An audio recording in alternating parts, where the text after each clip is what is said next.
I want to share a verse from the Bible with you. Jesus wept. That's it. That's the verse.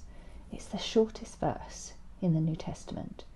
And the context for this verse is that Jesus has just arrived at the graveside of his friend Lazarus, and he encounters Lazarus' sister Mary and some other mourners. And Mary is inconsolable. Jesus is affected by this situation. One of the verses before says, Jesus was deeply moved and troubled in the spirit. So Jesus did what we've all done at some point when we were troubled. He wept. Although it's the shortest verse, for me it's one of the most powerful and most revealing about who Jesus is and how he relates to us. In Jesus we have someone who isn't off in the distance solving all our problems. We have Jesus who is sitting with us in our grief, in our misery, feeling our pain. I don't know about you, but when I see someone who has a problem or is upset, I try to fix it. I can't help it. Even if it's not fixable or not right to fix it, I feel the need to do something. And Jesus is different. Jesus knows something that I am still learning. In this account at Lazarus' graveside, Jesus does something amazing. Jesus raises Lazarus from the dead. Lazarus has been dead for 3 days. Lots of people are there to grieve for him.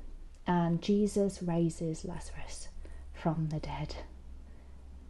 Now, if I was Jesus, which obviously I'm not, thank goodness, I would have gone into this situation and been like, guys, it's going to be okay. I'm going to fix everything. I'm going to raise Lazarus from the dead.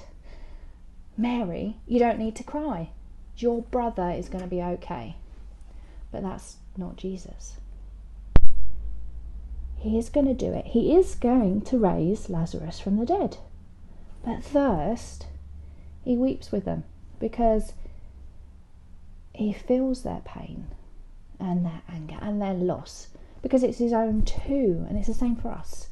Jesus feels our pain and our loss and our anger, but also our joy. And I don't know what kind of year you're having, but mine has been pretty awful. Just in the last year, I've had to move 3 times, deal with a job coming to an end and the next never happening, and lots of other things, all on the backdrop of a worldwide pandemic. But there have been people who have, mostly through Zoom and on the phone, sat with me in my misery and my grief and my sadness, and they have wept with me. And it has been Jesus doing the same thing, because sometimes the right answer isn't to fix things. Sometimes you just need to grieve.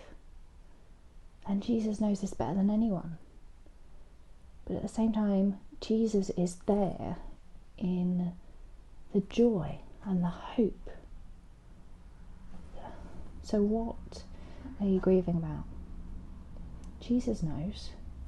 Jesus is suffering with you. He is there. What are you hopeful for? Jesus is there too. Jesus is feeling this with us because that is the kind of God he is. But also, we, your leaders, are here if you need us to sit and weep with you. But we're also here to tell you about this, more about this guy named Jesus if you want. You just need to ask. Thank you.